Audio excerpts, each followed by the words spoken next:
Hello guys, मैं सारसन मोहम्मद असलम। आप देख रहे हैं world real reaction YouTube channel. आपका हमारे इस चैनल पर दिल की तहे से वेलकम। अगर आप नहीं चाहते इस रिएक्शन वीडियो तो हमारा चैनल जरूर सब्सक्राइब कर लें। मिलते हैं तो चलते हैं आज की वीडियो कहाँ से की वीडियो देखते हैं। सबसे पहले वीडियो फिर देते हैं अपना रिएक्शन।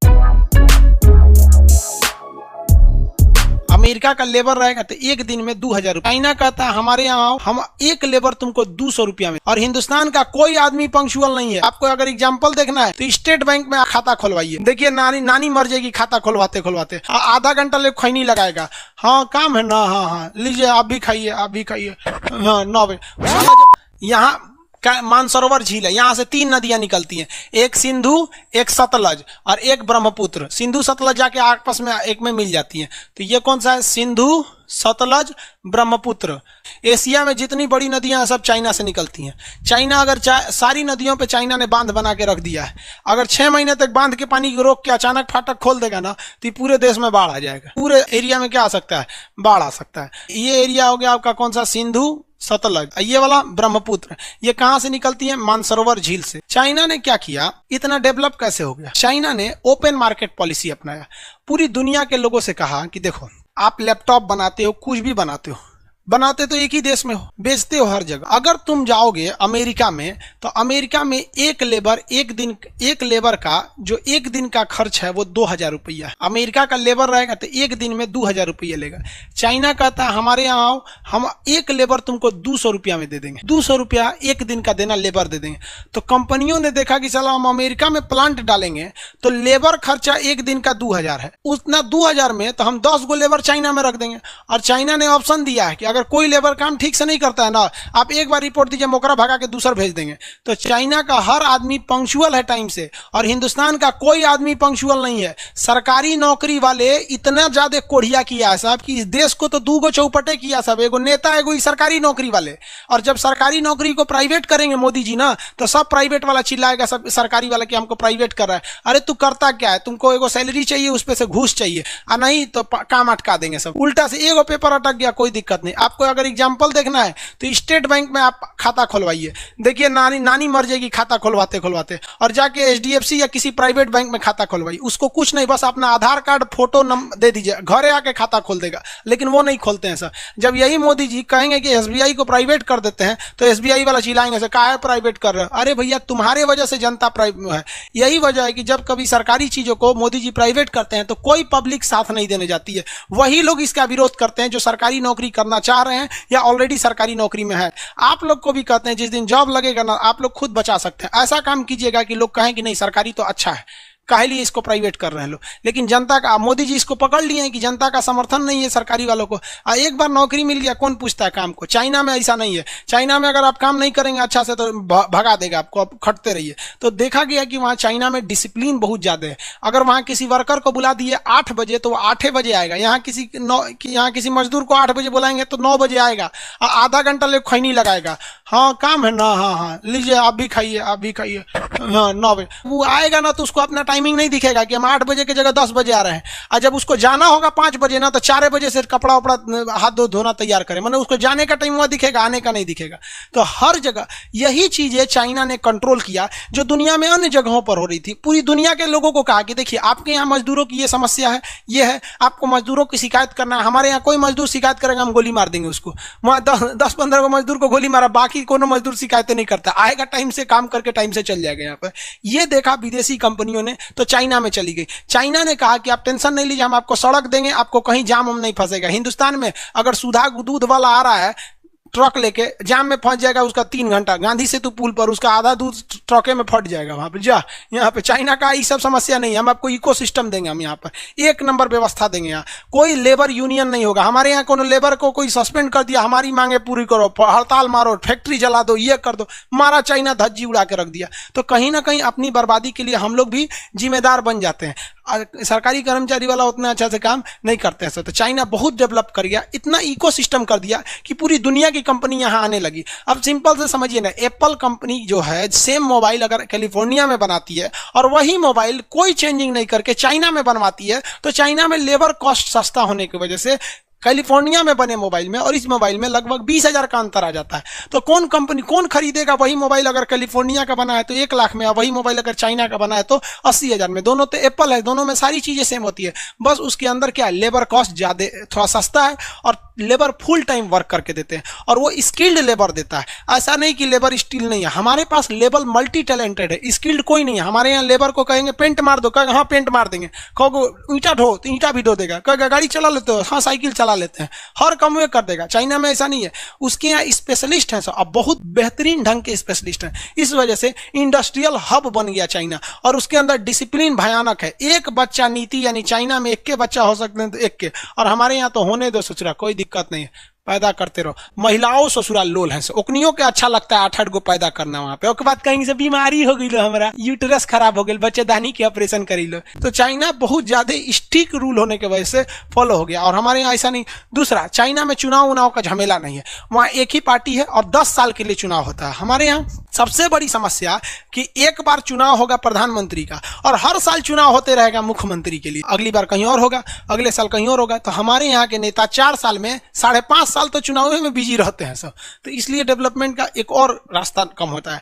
तो चाइना के पास इतने ज्यादा चैलेंजेस थे कि इतना पहाड़ है चाइना में, केवल 30% जमीन ही उसके पास रहने के लिए, लेकिन इसके बावजूद दुनिया में सबसे ज्यादा अफीम, चाय पत्ती, चावल, सब्जी, मतलब जितना चीज है सब में धीरे धीरे कौन आगे जा रहा है? चाइना जा रहा है, और हम लोग टुकुर टुकुर मुंह देख रहे हैं। नेतृत्व का भी कमी होती है, कुछ अपने स्ट्रक्चर में भी थोड़ा सा कमी है। आई होप इसको समझे होंगे आप लोग। एक बात बताएं आपको, सबसे बड़ा लापरवाही पब्लिक की होती है। अगर कोई आदमी को सरकारी नौकरी मिल गया ना, तो जाते कहेगा कौन हमको निकाल सकता है।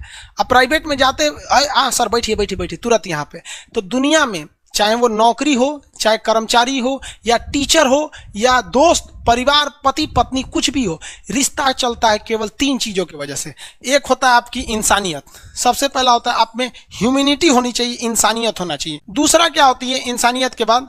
डर होना चाहिए, आपके अंदर हमेशा डर बना होना चाहिए। तीसरा होना चाहिए जरूरत। जिसको हिंदुस्तान में सरकारी नौकरी हुआ, इंसानियत खत्म, इंसानियत खत्म। सरकारी नौकरी वाला केवल एक आदमी से डरता है, वो नेताओं से। वो आते गरियाएगा, अबे तोरा सस्पेंड करा देंगे, तुरंत वो डर जाएगा वहां पे। उनके सरकारी नौकरी हुआ, ज्वाइनिंग से पहले साले का इंसानियत खत्म हो जाएगा, कहेगा हम सरकारी नौकरी में हैं, सरकारी नौकरी। और सरकारी नौकरी इसीलिए कहते हैं कि उसमें डर नहीं है कि कोई हमको निकालेगा, और टेंशन नहीं है कि सैलरी, महंगाई में सैलरी बंद हो जाएगा, अच्छा करो तो वो उतने सैलरी, कम करो उतने सैलरी, नहीं करो उतने सैलरी। साइड से आपको क्या होना चाहिए यहाँ पे?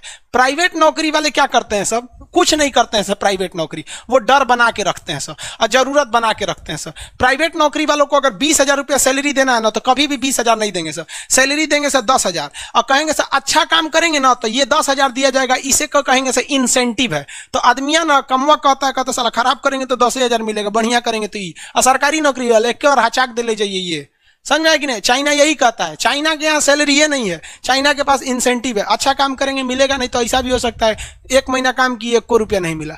तो चाइना ने लोगों के एक एक कमजोर नस को पकड़ा, जिस वजह से आज चाइना आगे चला गया, और हम लोग के यहाँ ऐसा नहीं है। समझ में आ रहा है कि नहीं चाइना कैसे आगे चला गया? आज के लिए इतना ही रहने देते हैं। तो जी वीडियो ही खत्म। खान सर को तो अक्सर हमारे पाकिस्तान के अंदर, जारी बात है, ये एक बहुत बड़ा टीचर है, मेंटोर है। मैं खुद इनकी बड़ी अच्छी इनकी वीडियोस लगती हैं, मैं खुद बड़ी देखता हूँ, और नॉलेज के लिए, इल्म हासिल करने के लिए, कोई इससे नई चीज़ सीखने के लिए इनकी वीडियो देखते रहता हूँ। ये हैं। उसके बाद और भी इंडियंस के काफ़ी टीचर्स हैं जिनको मैं फॉलो भी करता हूँ, स्टडी भी करता हूँ, पढ़ता भी हूँ, सुनता भी हूँ उनके लेक्चर, सारा कुछ होता है। आज भी उन्होंने जब बातें की ना, ये एक सच्चे टीचर होने की उन्होंने सबूत दिया।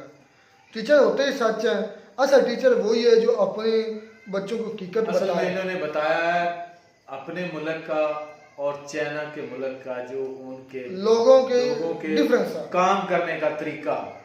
तो चाइना में लोग कैसे पंचुअल हैं, टाइम पर आते हैं। अगर 8 बजे का टाइम हो तो वो पूरे 8 बजे आते हैं। अगर इंडिया में 8 बजे का टाइम है तो वो 8:30 बजे 9 बजे आते हैं, और आधा घंटा तो वो तैयारी करने में ऐसे ऐसे लगा देते हैं। यार भाई असलम, ये देखिए ये पूरे हिंदुस्तान में जैसे है। हिंदुस्तान में नहीं है, नहीं ये पाकिस्तान में भी है भाई। वो भी हिंदुस्तान। मैंने खुद चाइनीज के साथ भाई काम किया, मैंने खुद चाइनीज के साथ काम किया भाई। इतने पंचुअल बंदे हैं ना, और हार्ड वर्कर, इंतहा दर्जे के वो हार्ड वर्कर हैं। सारा दिन भी काम करें ना, वो कभी थकते नहीं हैं। मैंने उनके साथ काम किया, हम थक जाते थे, 3-3 4-4 दफा रेस्ट करते थे, लेकिन वो बंदे थकते नहीं थे।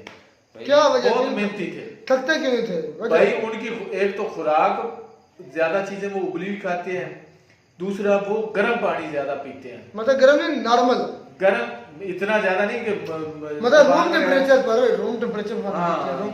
जो 25 डिग्री बर्फ वाला वो पानी इस्तेमाल नहीं करते। ये चीज़ें मुझे भी पहले इल्म में थी कि जो चाइनीज़ लोग हैं इसलिए ज़्यादा एक्टिव होते हैं, क्योंकि एक तो वो पानी नहीं ठंडा यूज़ करते, और दूसरी बात वो और चीज़ें वो उबाल सालन करते। लेजी और सुस्त वर्कर को बहुत बुरा समझते हैं। भाई- दूसरे नंबर पर उनकी बेहतरीन खुराक कुत्ता है, वो बड़े शौक से खाता है।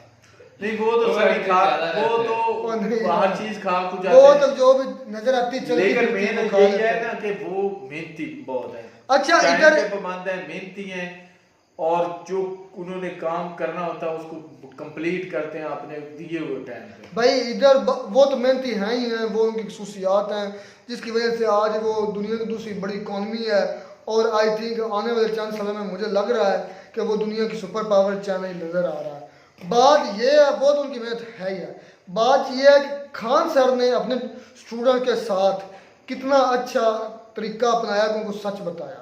उनको ये नहीं कहा हालांकि वो उनका दुश्मन है, दुश्मन मतलब उनका हरीफ समझ लें, उनका मुखालिफ समझ लें, क्योंकि वो इंडिया और चाइना के दरमियान आपस में काफ़ी मरतबा झड़पें भी होती रहती हैं, बॉर्डर्स पर कशीदगी भी होती रहती है। चाइना के लोगों को वो अच्छा नहीं समझते, चाइना के इंडिया के लोगों को अच्छा नहीं समझते, मतलब कि सारी चीज़ें उलट ही हैं, ऑपोजिट ही हैं।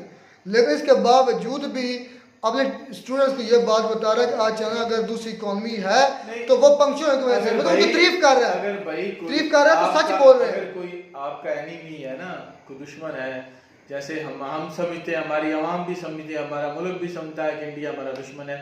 अगर इंडिया तरक्की कर रहा है ना तो हमें उसकी लाजमी तारीफ करनी चाहिए कि भाई वो ठीक है, वो नेबर है हमारा और हमसे बहुत ज्यादा आगे, और उसकी क्वालिटीज को हमें कॉपी करना चाहिए जिस तरह खान साहब बता रहे हैं। यही एक बात मैं ये यहाँ पे कहता हूँ कि चाहे तुम्हारा दुश्मन हो या दोस्त हो, अगर वो तरक्की कर रहा है ना तो उस पे रश्क करो, ना कि उस पे हसद करो। रश्क करना चाहिए, उसको फॉलो करना चाहिए, कॉपी करना चाहिए कि कैसे कर रहा है, उसकी क्वालिटीज देखनी चाहिए कि उसमें क्या क्वालिटीज है, वो किस तरह काम करता है। तो वो खान सर की मैं इस चीज से बहुत खुश हुआ, ने यही तो बताया, बहुत खुश हुआ यार। वो कह रहा है कि चाइनीज जो है सिर्फ एक बच्चा पैदा करते हैं और हमारे तो धड़ाधड़ 8-10 नहीं भाई, काम शुरू में पैदा उन्होंने करते काम रहते हैं। तेज रखा था। पहले उन पर पाबंदी लगी थी 2 पे, अब शायद 1 पे आ गई होगी। पहले ठीक है, एक बच्चा पैदा करना है क्योंकि आबादी बहुत बढ़ गई थी, फिर उन्होंने कहा कि एक जोड़ा 2 बच्चे पैदा कर सकता है, अब 3 है, शायद अब हटा दी गई है, और अब रिसेशन में चली गई इनकी आबादी। मैं एक रिपोर्ट पढ़ रहा था, आबादी इतनी कम हो गई है चाइना की, उतनी नहीं कम है लेकिन जिस लिहाज से बढ़नी चाहिए थी वो इतनी ज़्यादा कम बढ़ रही है कि चाइना को जो है ना। अच्छा, अब एक और बात आती है कि भाई वो होता कि मजदूर इंडिया चाइना क्यों तरक्की की, क्योंकि उन्होंने लेबर सस्ती की, लेबर कास्ट से सस्ती है। हाँ जी, इस वजह से चाइना आगे निकल गया। एक पंक्चुअल है, लेबर कॉस्ट कम है, उसने मेहनती है। एक बात ये बहुत अहम की थी, उसने कहा था कि अगर एक आईफोन जो है ना वो अमेरिका में $1000 पे बनता है तो चाइना जो है वो 200 लेबर कास्ट पे बनाता है। इसी वजह से वो कह रहा है कि सस्ता है। जो ज्यादा कम भाई बात सबसे करती हैं भाई इसलिए सबसे मजेदार की बात यह है कि खान सर अपने इंडिया के बच्चों को, उन इंडिया के बच्चों को जो कि चाइना के लोगों को मतलब अपना हरीफ समझते हैं, उनकी खूबियां बता रहा है, मतलब सच्चाई बता रहा है, झूठ नहीं पढ़ा रहा, तरक्की करने का राज बता रहा है। तो ये चीज़ें सबसे बड़ी मुझे उनकी अप्रिशिएटिंग लगी, और समझ के मशहूर कौन लगी, मुझे अच्छी लगी कि वो अपने बच्चों को कम से कम झूठ तो नहीं पढ़ा रहा हमारी तरह। हिस्ट्री पर ये जब हमने इतने बड़े महान हैं, अब उनके बच्चों के दिल में यह जाएगा कि चाइना अगर हमसे आगे है तो क्यों आ गया, हमारे क्या करते हैं, हमने यह कि हमारे पता क्या करते हैं, हमारा कोई भी हमारे मुल्क में धमाका हो या कोई भी ऐसी सूरत नागानी आफत हो या मुसीबत आ जाए तो हमारे एक तराना निकाल देते हैं, हमें दुश्मन के बच्चों को पढ़ाना है। वो तराने में पहले अपने बच्चों को तो पढ़ा लो, फिर दुश्मन के बच्चों को पढ़ाना है। यही फर्क है, जब तक हमारे पाकिस्तान में ये चीज़ें नहीं आएंगी कि हमें दुश्मन हो या अपना दोस्त हो उसको कॉपी करना, कम से कम उसके नक्शे कदम पे चलें जिस तरह वो चल रहा है। चाइना को हम दोस्त तो अपना मानते हैं लेकिन हकीकत में उनको फॉलो हम नहीं करते। और देखें खान सर अपने बच्चों को ये टीच कर रहा है कि चाहे आप मुखालफ भी है उससे आपने हसद नहीं करना, बल्कि उसको फॉलो करें, कम अज़ कम उसको देखें कि वो किस तरह की कर रहा है, और अपने बच्चों को कह रहा है कि आप बड़े होकर जब आप IPS या उनके जो बड़े बनते हैं बड़े कम्पिटिटिव एग्ज़ाम के बाद, क्योंकि ये कम्पिटिटिव एग्ज़ाम की तैयारी करवाते हैं खान साहब, UPSC आई थिंक, जब बनोगे तो आप इस तरह के ऑफिसर बनना कि आपके नीचे जो काम करने वाले हैं वो लेज़ी ना हो, पहले खुद आप लेज़ी ना हो, गवर्नमेंट ऑफिसर।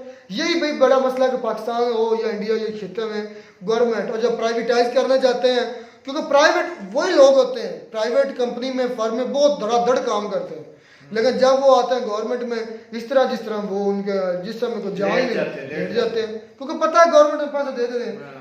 ये प्राइवेट, मैं ये कहता हूँ कि जो बड़े सेक्टर पाकिस्तान हो या इंडिया को प्राइवेटाइज कर देना चाहिए, खास कर पाकिस्तान में तो ये PIA है, रेलवे को प्राइवेटाइज होना चाहिए, ताकि उधर के जो है ना वर्कर उनको पता चले कि हमने काम करना और इधर से कमाना है, इधर से हमने उन्हें निज़ाम चलाना है। इस वजह से आज हम पीछे हैं, चाइना और इंडिया हमसे आगे इसलिए चला गया, वो अपने बच्चों को कम से कम सच बता रहे हैं, हम अपने बच्चों को सच भी नहीं बता रहे। तो उम्मीद करते हैं आपको हमारी ये वीडियो अच्छी लगी होगी। वीडियो अच्छी लगी हमारे चैनल जरूर सब्सक्राइब, मिलते हैं नई वीडियो में, तब तक दीजिए इजाज़त, अल्लाह।